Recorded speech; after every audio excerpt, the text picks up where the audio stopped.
Thank you. for that The clarification. manifestation is noted. Counsel for the respondent may proceed. But you're at liberty to disclose who searched for that Las Cañas document. Ito nga po, yung pong dokumento, we got hold of it. Sabi nga po natin, meron po kami mga tinatawag na amin pong mga informants at mga source. It was provided to us.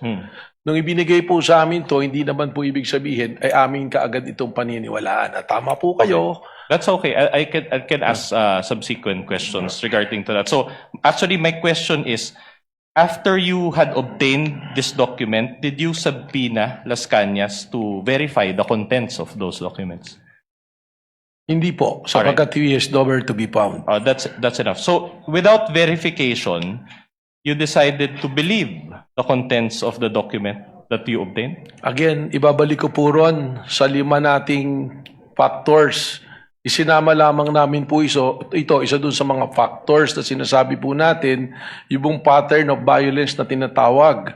At doon po, nandun sa paragraph 270, sinasabi nga po na may kinalaman sa extrajudicial killing si dating Mayor Sara Duterte at in fact, sabi pa nga niya, huwag nyo nang barilin, kidnapin nyo na lang.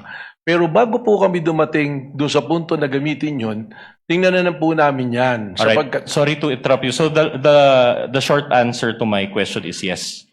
Pakiulit po yung Alright. tanong ninyo. The question is, did you decide to believe the contents of the document without verifying it with Las Cañas? Yun nga po yung sagot po ko po, hindi Yes. kaagad. Kaya po ikinikwento ko nga kung paano po namin nagamit yun. Alright. So hindi po kaagad namin pinaniwalaan. Okay.